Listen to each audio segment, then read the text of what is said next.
Financial struggles are a reality for many, with bills piling up and the weight of financial pressure bearing down. While most try to navigate these challenges in conventional ways, there are those who choose unexpected and sometimes risky paths, hoping to find stability. These methods can occasionally lead to success, but they also come with unforeseen dangers. Today, we delve into the story of Carol Maltesi, a young woman full of passion and ambition who, driven by financial pressures, made bold decisions that took her life in a tragic direction.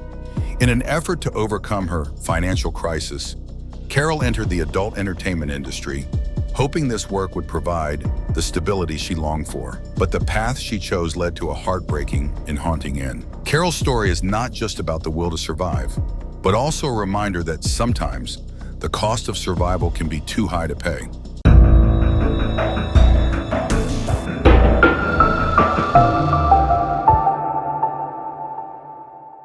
Carol Maltesi was born in '95 to an Italian mother and a Dutch father, whose marriage, like many, did not withstand the test of time. When Carol was still a young child, her parents separated and her father moved to the Netherlands. Raised by her mother in a small, picturesque town in Italy, Carol's early years were shaped by her mother's unwavering commitment to provide the best life possible. Despite the hardships of single motherhood, Carol's mother was determined to give her daughter a happy and fulfilling upbringing, instilling values of resilience, independence, and ambition. As Carol grew up, she developed into a vibrant and charismatic young woman. Her personality was infectious. She was known for her bright smile, her adventurous spirit, and her ability to make friends effortlessly. Carol's passions were diverse. She loved dancing, a talent she had cultivated since childhood, and she frequently participated in local performances. Her love for languages was another defining characteristic. She picked up phrases from various cultures with ease and dreamed of traveling the world. Carol's love for books added depth to her personality, as she was often lost in novels, exploring worlds beyond her own. Her enthusiasm and confidence were undeniable, though at times her self-assured nature could come off as boastful, a trait that sometimes sparked mixed feelings among those around her. In 2015, at the age of 20, Carol's life took an unexpected turn.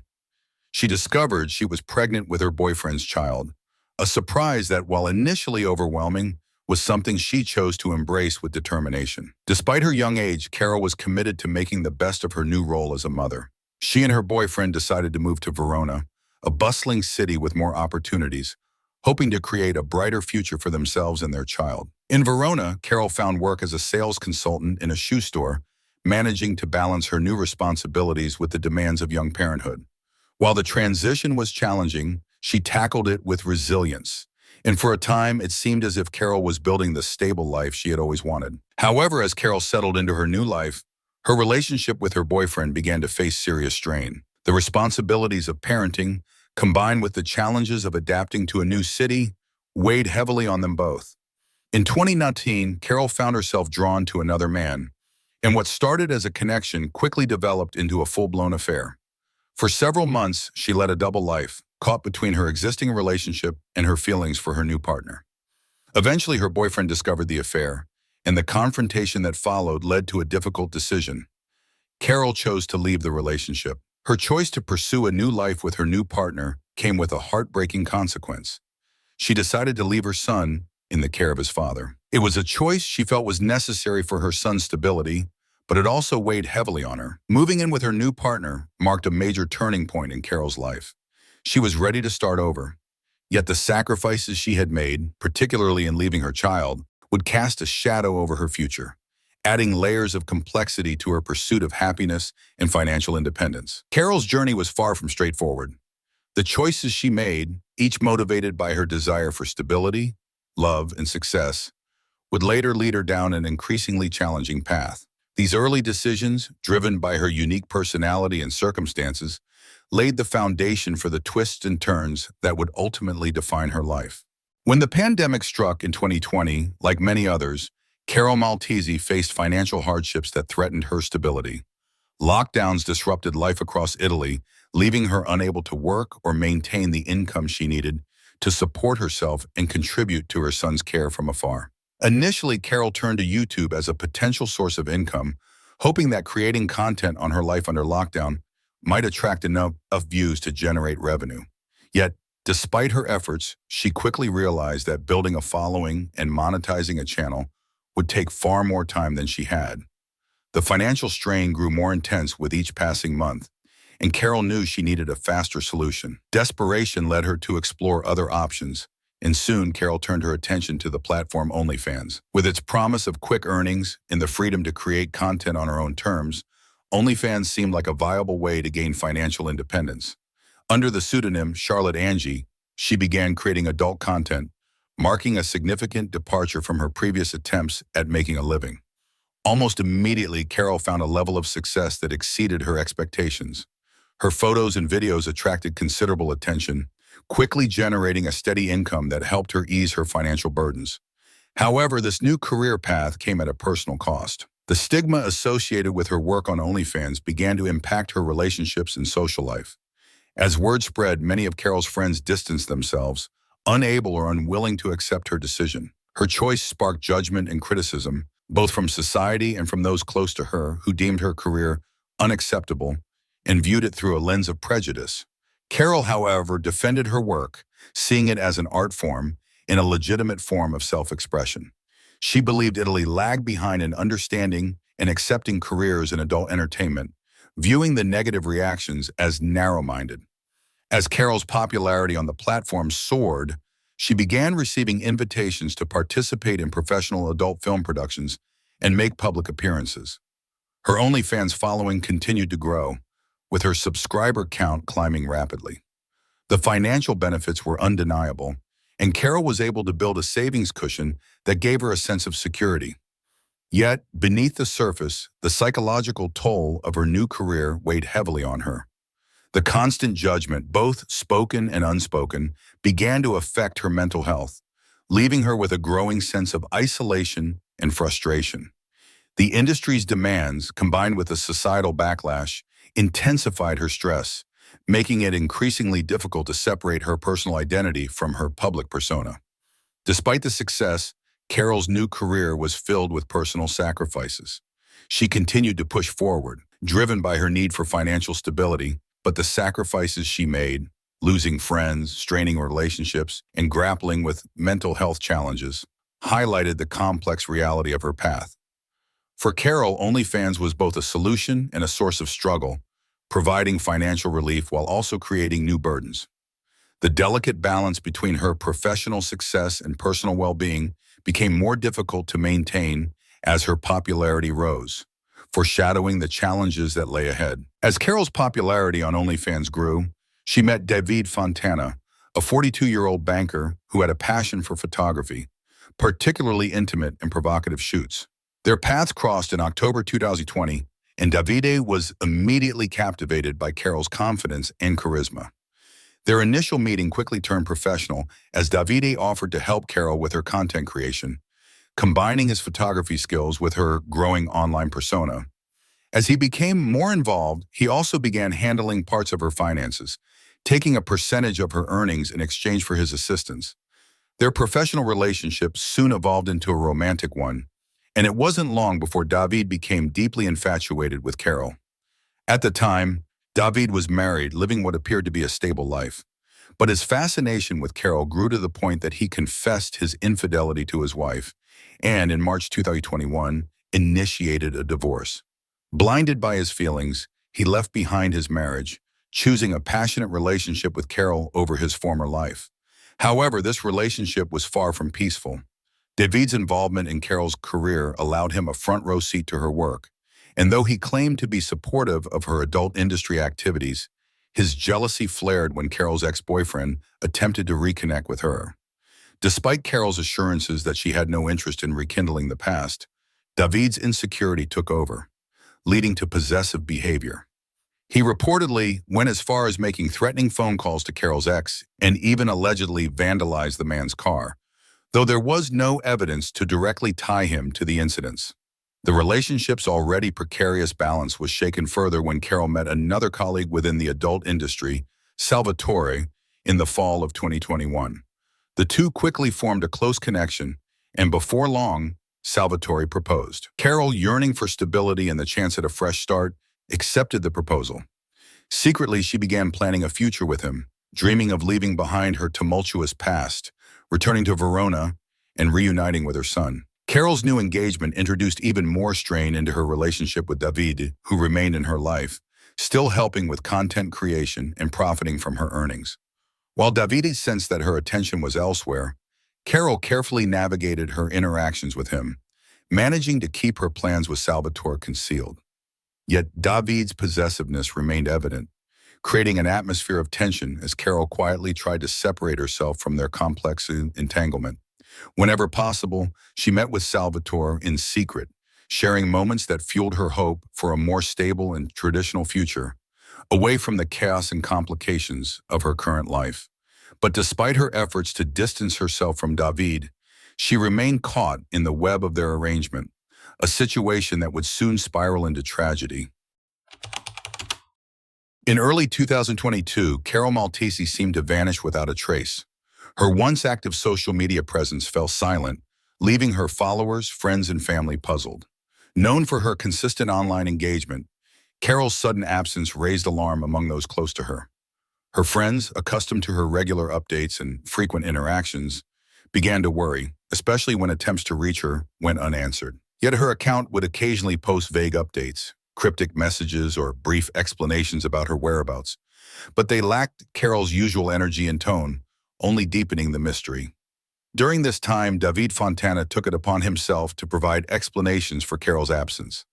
When friends and family reached out, he responded on her behalf, offering seemingly casual excuses. He claimed that she was traveling or searching for an apartment in Verona to be closer to her son, an excuse that played into Carol's previously shared plans to return to Verona and rebuild her life.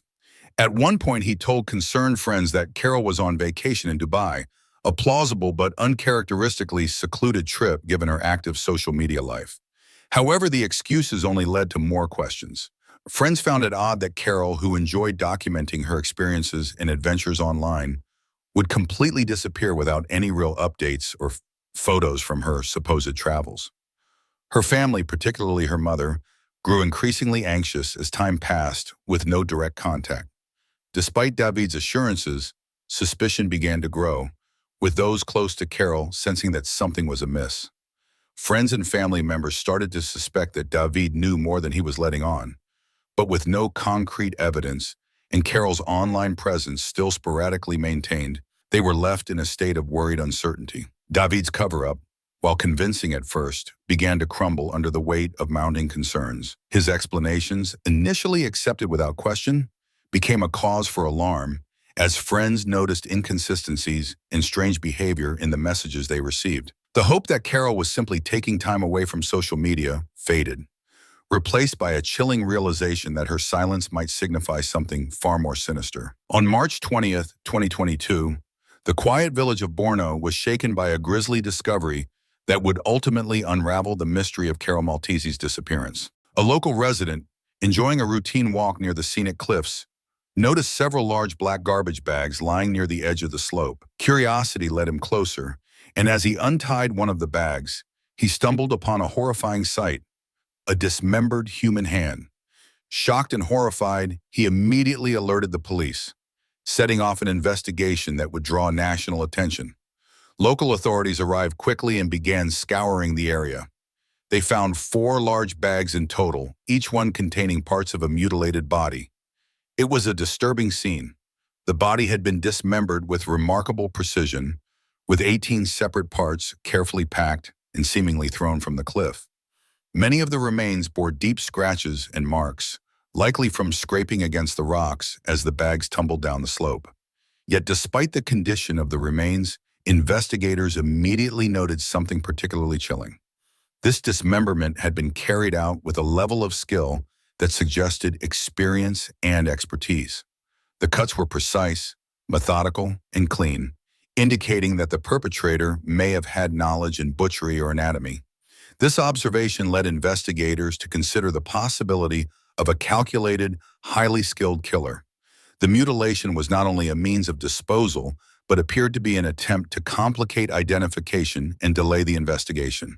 The face had been badly damaged, and several parts of the body were stripped of flesh, as though the killer had deliberately tried to erase any identifying features. Forensic experts noted that some parts of the body seemed to have been stored in a freezer, suggesting the dismemberment and disposal were part of a premeditated plan. As the gruesome evidence was gathered, police understood they were dealing with a complex and potentially dangerous individual. The level of expertise displayed and the cold, calculated methods used in dismembering and discarding the body pointed to a killer who knew exactly what they were doing, a chilling indication that this murder was anything but a crime of passion. With little to go on initially, the police turned to the only lead they had, the remains themselves, hoping forensic analysis would help them uncover the identity of the victim and ultimately lead them to the killer. As investigators worked to identify the victim found near the cliffs of Borno, they discovered key clues that would ultimately reveal the young woman's identity. Despite attempts to erase recognizable features, some of the victim's distinctive tattoos were still visible on parts of the body. Police released descriptions of these tattoos to the public, hoping that someone might recognize them and help in identifying the victim. Shortly thereafter, a witness came forward, identifying the tattoos as belonging to Carol Maltesi, a young adult film actress who was known by her online pseudonym, Charlotte Angie. This lead drew the attention of Andrea Tortelli, a journalist and editor who took a particular interest in the mysterious case.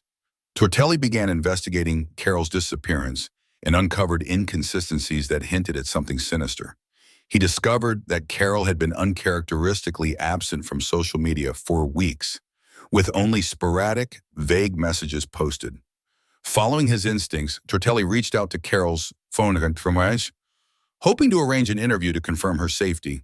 To his surprise, he received a reply, but the response was cold and uncharacteristic of Carol's usual tone. The person on the other end refused to speak on the phone, raising Tortelli's suspicions further. Sensing that something was wrong, Tortelli pushed for a voice message or a short phone call, but the person behind Carol's account disappeared, cutting off all communication. Tortelli suspected that the person answering the messages was not Carol, but someone else, likely her killer. Following this lead, Tortelli handed over his findings to the authorities, who then intensified their focus on David Fontana. Shortly after Tortelli's article gained public attention, David made an unexpected move. He visited the police station alongside Carol's former fiancé, Salvatore, to file an official missing person report for Carol. His actions were odd, as David claimed he hadn't seen Carol for 2 years, yet he was actively handling her affairs. His story quickly unraveled as police noticed significant contradictions and inconsistencies in his account, including why he chose to report her disappearance so late if they had indeed been out of contact. David's behavior during the interrogation raised red flags, and under pressure he began to reveal details about Carol's final days. His story, however, was filled with gaps and inconsistencies that only fueled suspicion. Eventually, after hours of questioning, David confessed to a disturbing series of events. He admitted to being with Carol on the day of her death, claiming that they had been filming an extreme video for a client's request. But further investigation revealed that David had planned and orchestrated the entire scenario, creating a fake client account to lure Carol into a fatal setup. With David's confession, the police finally had enough to piece together the grim truth behind Carol's disappearance. The skilled dismemberment, the misleading messages, and David's fabricated client requests all pointed to a calculated and premeditated murder. What had initially appeared as a missing persons case had quickly transformed into one of the most chilling murder investigations, ultimately exposing David Fontana's twisted actions and revealing the tragic fate of Carol Maltesi.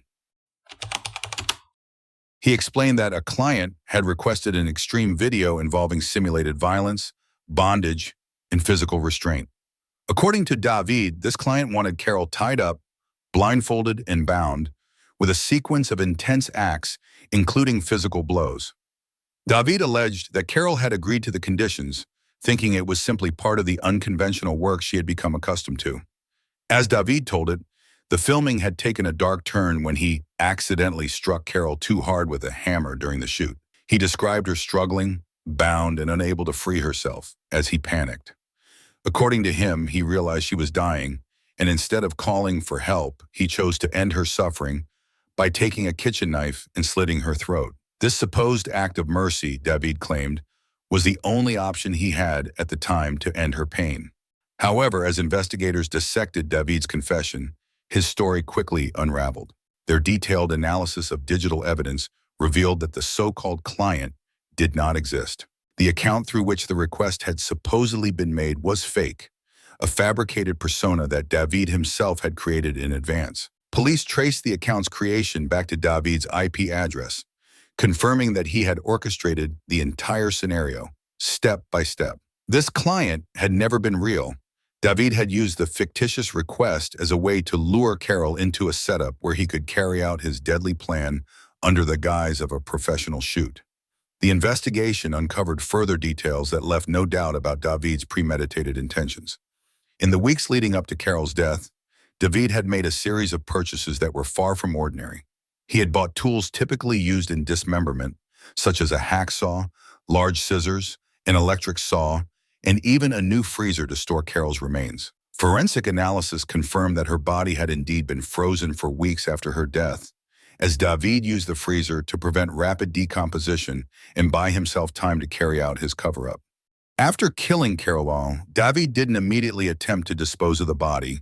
Instead, he returned to the scene over several days, visiting her body as it lay in the freezer, an act that hinted at a disturbing need to remain connected to his crime. To keep up appearances and avoid suspicion, David used Carol's phone and social media accounts to reply to concerned friends and family. He responded to messages with short, vague updates, posing as Carol, even mentioning that she was busy traveling or apartment hunting. David went to great lengths to maintain the illusion that Carol was alive, monitoring her accounts and occasionally updating her social media with photos he pulled from her personal gallery. David's deceit extended even further. He made purchases using Carol's bank card, paying for rent and other expenses to reinforce the illusion of her continued life. He told Carol's fiancé, Salvatore, that she had contracted COVID-19 and was in isolation, a believable excuse that prevented anyone from coming to visit her.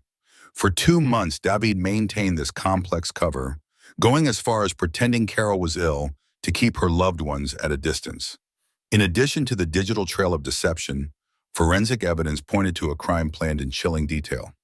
Investigators found that on January 11th, the day of the fatal shoot, David had used a fabricated client account to send a precise script to Carol, detailing each act to be performed in the video. The script included tying her up, taping her mouth shut, placing a bag over her head, and administering simulated blows to her head with a hammer. But once they began filming, David deviated from the script. The blows to Carol's head became real, and the simulation turned deadly. Investigators later discovered that one of David's goals was to obtain Carol's phone password, which was included in the fabricated client's script as a sign of domination. David wanted full control, both over her and her online presence, so he could continue to impersonate her and maintain his cover. After David killed Carol, he allowed himself 3 months to carry out an elaborate plan to dispose of her body and cover his tracks. When he finally disposed of her remains, he carefully packed her body into multiple bags, dismembering it with precision and storing it in the freezer until he was ready to transport it to the cliffs near Borno. After discarding the remains, he was confident he had covered every trace of the crime, sure that he could continue impersonating her and perhaps even evade suspicion indefinitely. But his confidence began to waver when journalist Andrea Tortelli started investigating Carol's absence, prompting David to panic.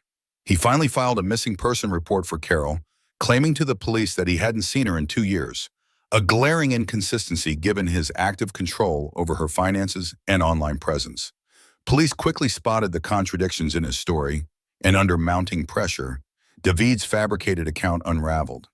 David's confession, though filled with twisted justifications, revealed the brutal and deliberate nature of his crime. His meticulously planned cover-up and digital manipulations pointed to a man determined not only to end Carol's life, but to erase her existence, to control her story, and to benefit from her death. The aftermath of Carol Maltesi's tragic death revealed disturbing details about the calculated cruelty of her murderer, David Fontana. After killing her, David meticulously dismembered Carol's body, using a hacksaw and other tools to separate her remains. To avoid suspicion and prevent decomposition, he stored her body in a freezer he had recently purchased, all the while taking steps to conceal her absence. Over the next 3 months, he maintained her social media presence, using her accounts to respond to messages from concerned friends and family. His replies were deliberately vague but reassuring enough to prevent anyone from investigating further.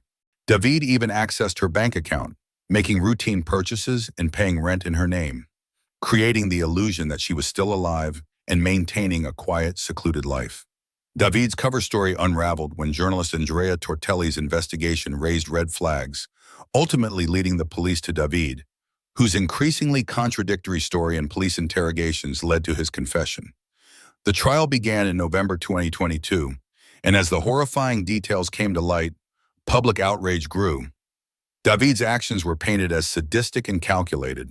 His meticulous planning, efforts to control Carol's life posthumously, and the violent disposal of her body portrayed him as a dangerous and manipulative individual. Despite the overwhelming evidence of premeditation and sadism, the court sentenced David to just 30 years in prison, a decision that left Carol's family and the public in shock.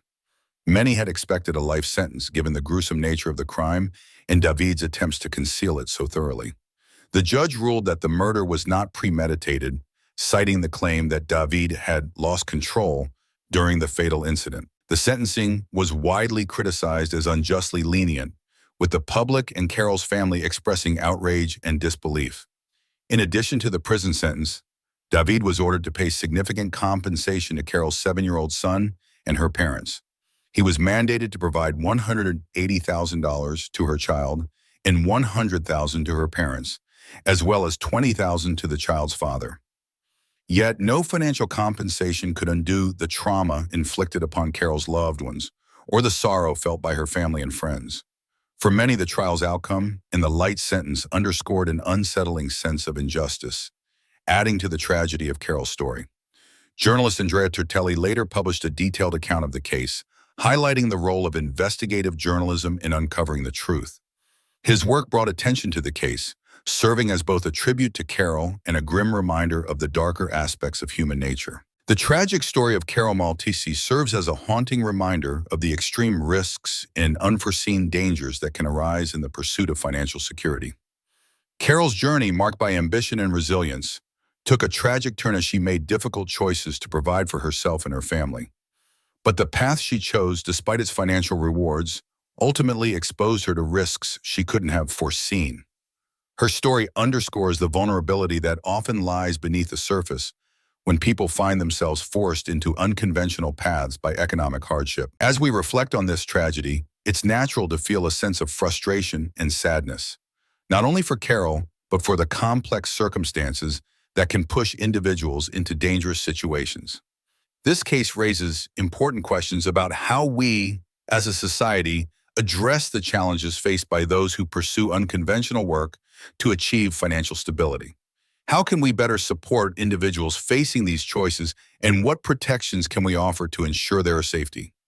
I'd love to hear your thoughts on this case and your reflections on the broader issues it raises. Please feel free to share your insights in the comments below. If you found this video meaningful, remember to like, subscribe, and join us for more discussions on true crime and the complexities of real-life stories.